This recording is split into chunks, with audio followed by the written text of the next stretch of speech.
হরি ওম নমঃ শিবায়। বন্ধুগণ, আমি অনেকগুলো খোনার বচন আপনাদের সামনে আমার সৌভাগ্য দর্শন কানাইলাল জ্যোতিষশাস্ত্রী ইউটিউবের চ্যানেলে আমি দিয়েছি। এখন আমি আপনাদের আর একটা বহু প্রাচীন যুগের এক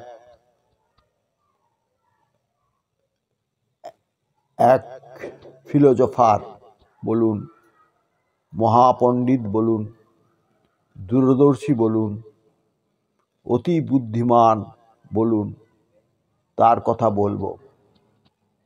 তিনি আর কেউ নয়, তিনি হলেন চাণক্য।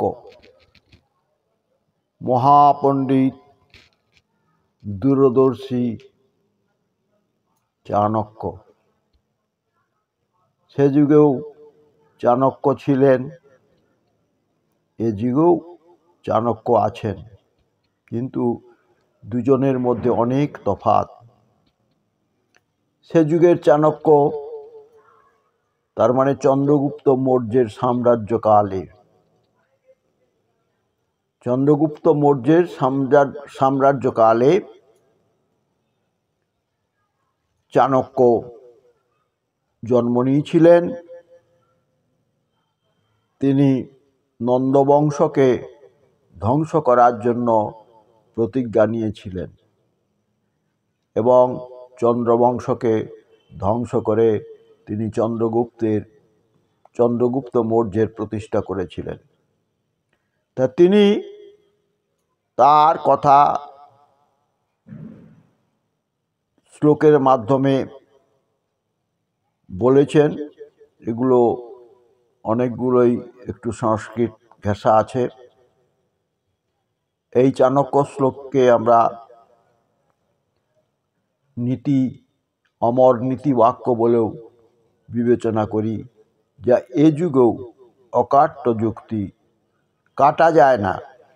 তার উদাহরণের জন্য আমি প্রথম যে শ্লোকটা বলছি,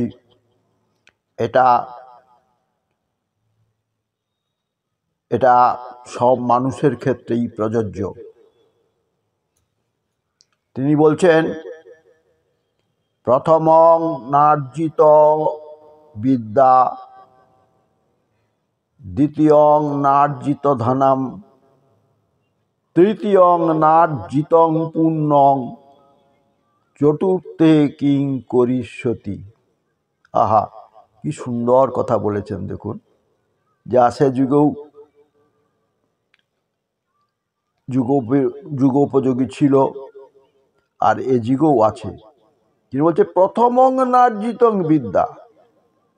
এখানে তিনি কিন্তু চতুরাশ্রম যে ছিল আমাদের, ব্রহ্মচর্য, গারস্থ, বানপ্রস্থ, সন্ন্যাস, এই যে চতুরাশ্রম ছিল, সেই চতুরাশ্রমকে মাথায় রেখে দূরদর্শী চাণক্য বলেছিলেন প্রথমং নার্জিতং বিদ্যা, মানে প্রথম কালে,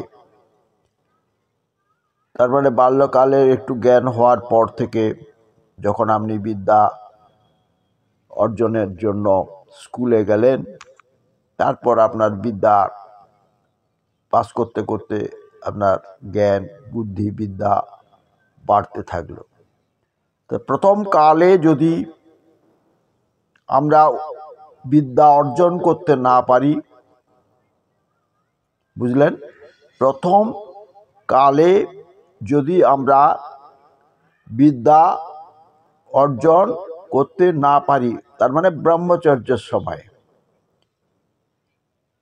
যদি বিদ্যা অর্জন করতে না পারি, দ্বিতীয়ং নার্জিতং ধনম, তাহলে দ্বিতীয় কালে মানে গার্হস্থ্য জীবনে যখন আপনি বিবাহ করবেন, আপনার সন্তান সন্ততি হবে, আপনি পুরো সাংসারিক হয়ে যাবেন, তখন আপনাকে অর্থ রোজগারের জন্য নানা উপায় খুঁজতে হবে। তাহলে যদি ভালো বিদ্যা অর্জন না করতে পারেন, তাহলে ভালো চাকরি বা অর্থ রোজগারের সন্ধান আপনি করতে পারবেন না, ভালো অর্থ রোজগার করতে পারবেন না। তাহলে কি হবে? ভালো বিদ্যা না থাকার জন্য আপনি ভালোভাবে প্রতিষ্ঠিত হতে পারবেন না, অর্থ আপনার প্রয়োজন মতো আসবে না, তাহলে আপনার সংসার দুঃখ কষ্টে থাকবে। তৃতীয়ং নার্জিতং পুণ্যং, তার মানে বানপ্রস্থের কথা বলা হয়েছে। তৃতীয় কাল, আমাদের সময়, আমাদের জীবনটাকে 4টা ভাগে যদি ভাগ করি, তাহলে তৃতীয় অবস্থা ঠিক একদম পুরো পুরো বৃদ্ধও নয়, আর যৌবনের সেই অবস্থাও নয়, এই সময়টার কথা। তৃতীয়ং নার্জিতং পুণ্য, নার্জিতং মানে ন অর্জিতং পুণ্য, যদি পুণ্য অর্জন না করতে পারেন। চতুর্থে কিম করিষ্যতি, চতুর্থ কাল মানে ধরুন সন্ন্যাস কাল। তখনকার দিনে কি হতো? চতুর্থ কালে ঘর বাড়ি আত্মীয় স্বজন ছেড়ে তারা বানপ্রস্থ সন্ন্যাস গ্রহণ করত এবং ঈশ্বরের উপাসনা, আত্ম উপাসনায় লিপ্ত থাকতেন। এখন অবশ্য আমাদের মধ্যে সেগুলো দেখি না, কিন্তু কথাটা তো সত্যি, একে কোনো মতেই খণ্ডন করতে আমরা পারি না। তাই শ্লোকটা আবার বলছি, প্রথমং নার্জিতং বিদ্যা, দ্বিতীয়ং নার্জিতং ধনম, তৃতীয়ং নার্জিতং পুণ্যং, চতুর্থে কিম করিষ্যতি, চতুর্থ কালে আমার বুদ্ধি লোপ পেয়ে যাবে, আমার শক্তি লোপ পেয়ে যাবে, শ্রবণ লোপ পেয়ে যাবে, দৃষ্টিশক্তি হারিয়ে যাবে, তখন আমি কি করব? কত সুন্দর কথা বলেছেন চাণক্য তার এই অমর নীতিবাক্যের মধ্যে, তার এই শ্লোকের মধ্যে, যা আজও এ যুগে অকাট্য যুক্তি বলে আমার মনে হয়। আপনাদের কি মনে হয় সেটা আপনারা কমেন্টের মাধ্যমে জানাবেন, এবং আমার এই চ্যানেলটিকে সাবস্ক্রাইব করবেন, শেয়ার করবেন, লাইক করবেন এবং মন্তব্য করবেন। তাহলেই আমি আপনাদের কাছে কৃতজ্ঞ থাকব।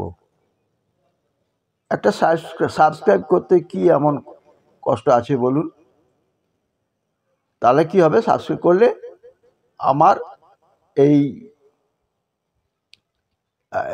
এই ভিডিওগুলো বানানোর একটা উদ্যম শক্তি আমি পাবো, এবং এটাকে আমি ছড়িয়ে দিতে চাই, সবার মধ্যে ছড়িয়ে দিতে চাই। এগুলো কিন্তু আপনারা সবাই জানেন, কিন্তু ভুলে গেছেন। আজকে এর প্রচলন নেই, আজকে বিদ্যা অন্যরকম হয়ে গেছে, কিন্তু এগুলো খুবই প্রয়োজন আজকের দিনেও। নমস্কার,